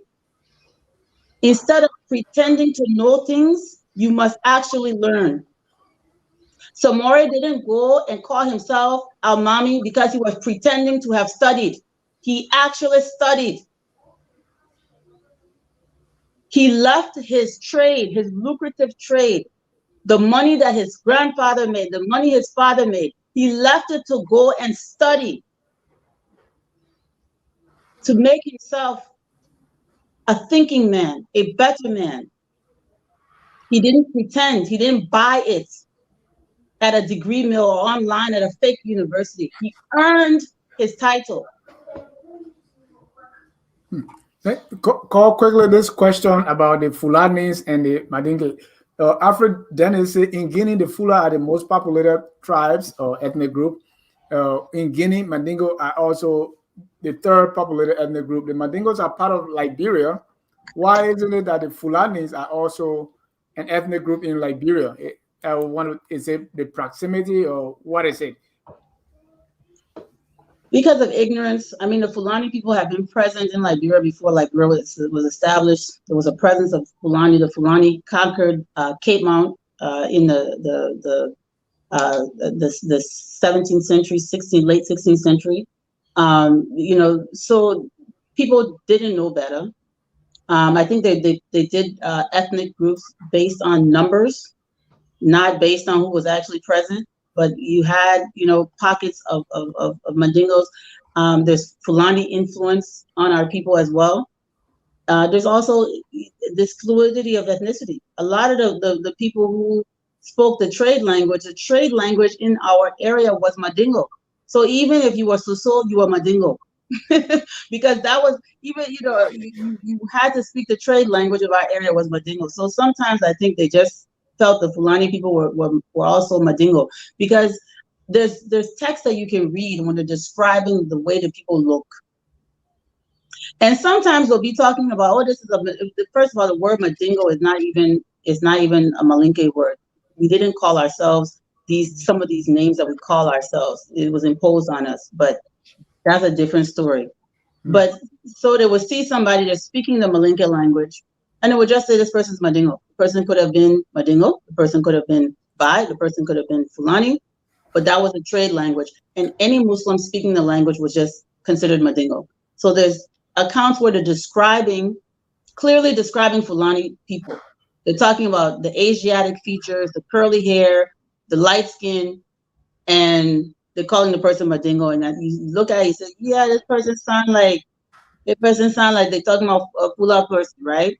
But, again, at that period in history, there was a lot of ignorance. They were also referring to people as tribes. How can you refer to people who built empires as tribes? People who are engaged in transnational trade, they're calling them tribes. Let Africa free itself from this diminutive language. And so all of that confusion leads to, and also the fluidity of our ethnicity leads to their confusion. So for me, I see the oneness, the cultural unity of our people. And I see that as being more important in our story and in our process of healing and building our country, is this cultural unity of our people and this intertwined history. My friend and colleague, Iama Cassell, she always says, we forgive Europeans for the most horrible things, and we hold 15, 20 generational grudge against somebody who stole one goat. You know, we have to learn. We have to learn. We have to learn that we have more in common. We Right. share more blood. We share more history than what we shed. We share more than what we have shed. No, that is important because, and it takes me back to the Fulanis. I have a story of a young kid in Liberia, not really young, whose father is because Fulani born raised in Liberia. He was even on BBC talking about because of my Fulani heritage, I can be allowed to be a Liberian. But that citizenship or that connection that we are withholding from the Fulani people, for instance, we can easily give it to a white person. European. So that's just ignorance of our laws. You don't have to be, you can be Akan, you can even be a Kakuru from Kenya and be a Liberian. So that's not true. Our citizenship laws do not prevent any African from being a citizen of Liberia. It prevents Europeans.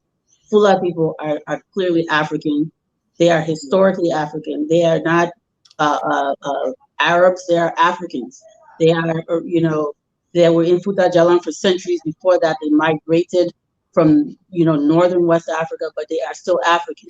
And Africans are Negroes, and Negroes have right to citizenship in Liberia. I Right, think that's true naturalization, right? He wants to be a birth citizen because he was born there.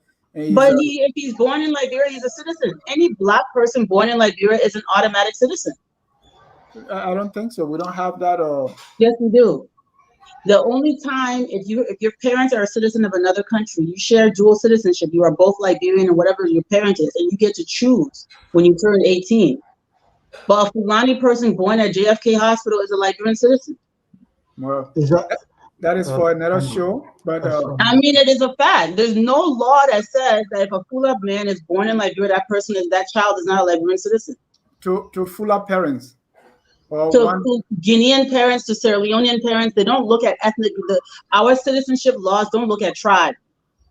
right. Our citizenship laws look at what we call skin color or race. So if you're Negro, if you're Black, that's the only stipulation. There's nothing in our citizenship laws that talks about ethnic group. It says the word tribe, or it talks about tribe, but the language that you speak is not in our citizenship laws. Right, but this idea or the concept of birthright citizenship, like you born in Liberia, no matter or in America, no matter where you're from, I don't believe that is in the Liberian or laws. Okay, this is something I'm aware of because I wasn't born in Liberia, so this is something I've lived. Okay, our citizenship laws. If you're a Black person and you are born in Liberia, the only stipulation is you would have dual citizenship and you would have to choose because Liberia says you have to choose. It is a cultural ignorance of Liberian people. Definitely. That is the problem, not our laws.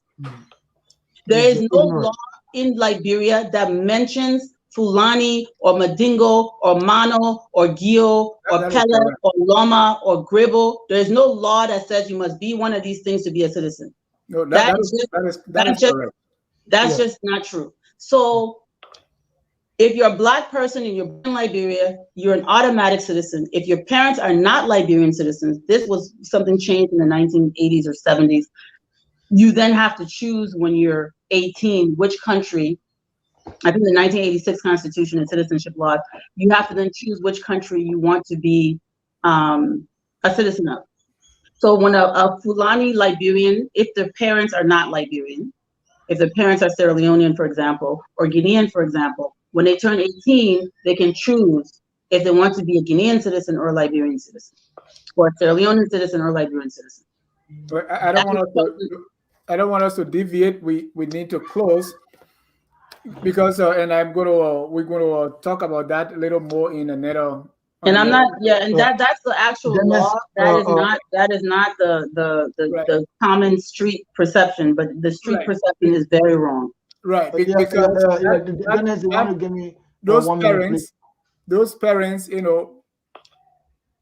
we still think, or it is that parent. Okay, are these people Liberians? These are Fulani people, are they Liberian? I think that's where the issue is. Who That's are where the the son ignorance in comes. Liberia? Yeah. And what makes them Liberians or not Liberian is something that we need to look at. So yes, at 18, when you turn 18, you can renounce your foreign citizenship. But if you're born on Liberian soil, you're a birthright citizen. And most people, your citizenship of birth takes precedence over your parents' citizenship. Yes, but let's There's a lot of Fulani citizens in Nigeria. Thank you, Prof, for making this thing clear, and thank you very much for the original intention behind why most of us follow you as our teacher. The goal is to create knowledge, to be aware, so that to reinforce the solidarity between us as one people with one destiny. And I thank you very much. Thank you. All right, thank you, Prince. I know it's late there. Your final thoughts then. So before we close. Yes. So I just want to say thanks to the team there in the States. It's important. I have learned a lot. I mean, trust me. Probably I may have done something about this.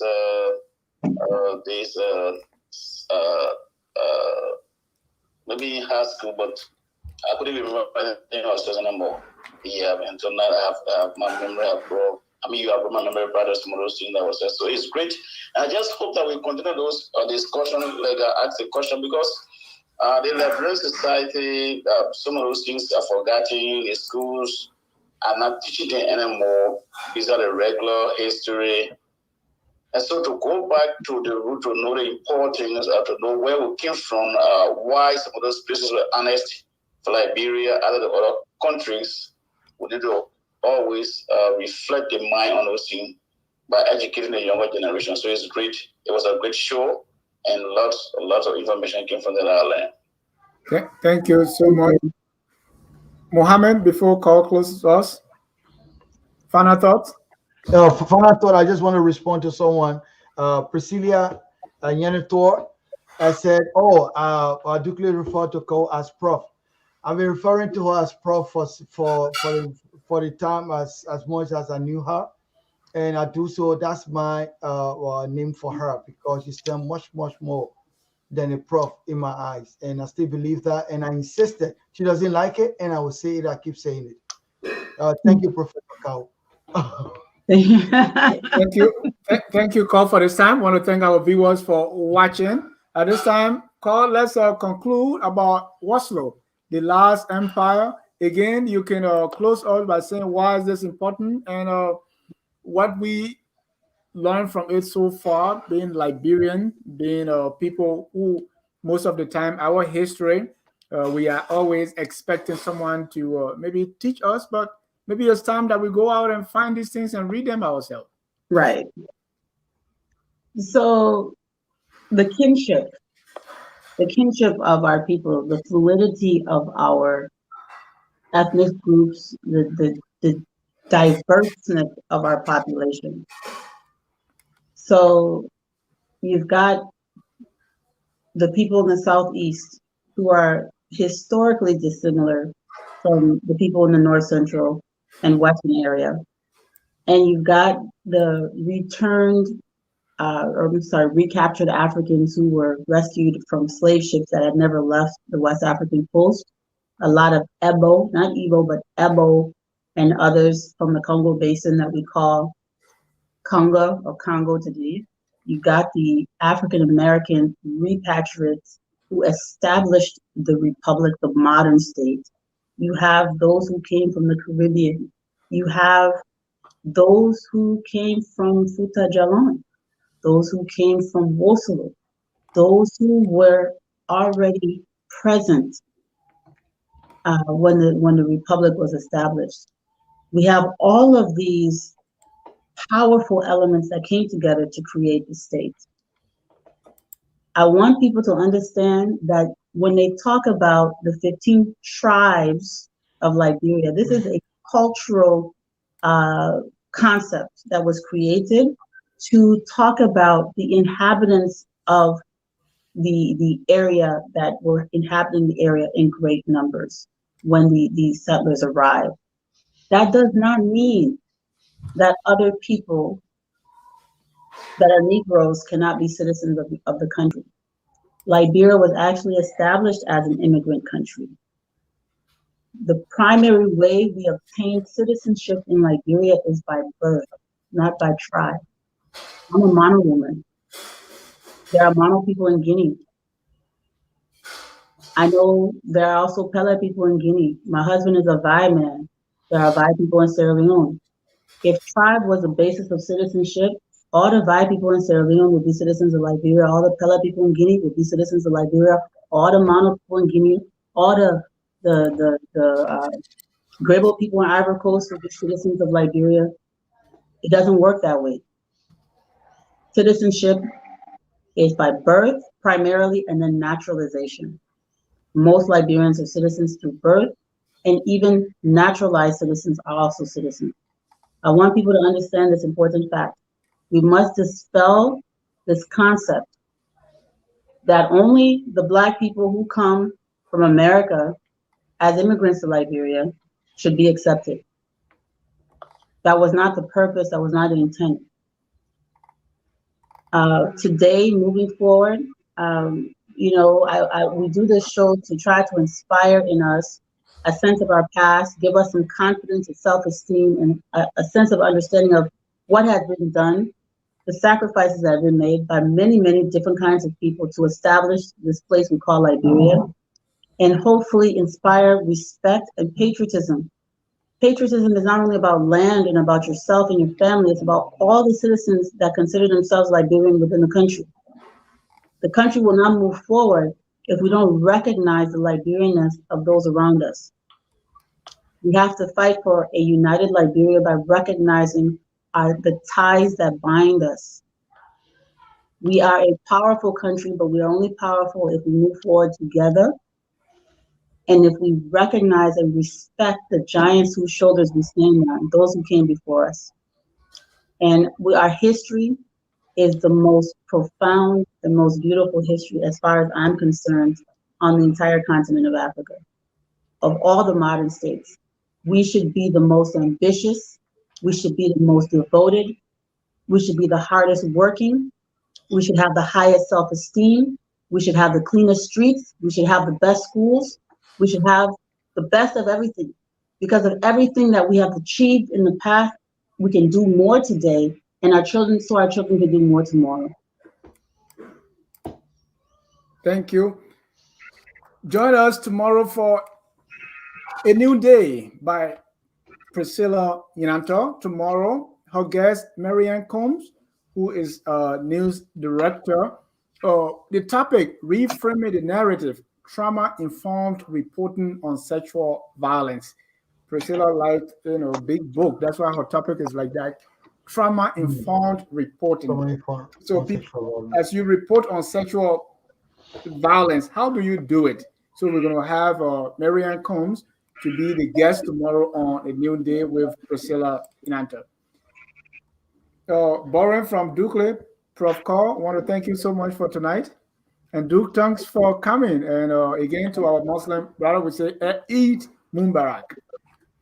We want to thank our viewers for watching. Always focus on Liberia, where we educate, we elevate, and promote all things Liberia. Until then, we want to end with our song that says, we are all Liberians. Maybe Mandingo, Fula, Grebo, Kran, Kisi, Loma, wherever you are, we are all Liberians, and every day we should learn and do our best to make Liberia, or continue to make it, a glorious land of liberty. That's why we conclude with the song that says, we are all Liberians regardless. Have a good night, and God bless you. Thank you. Thank you. We are Liberians.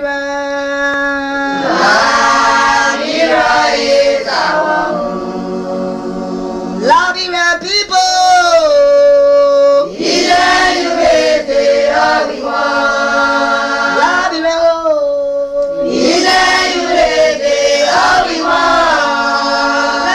Liberia.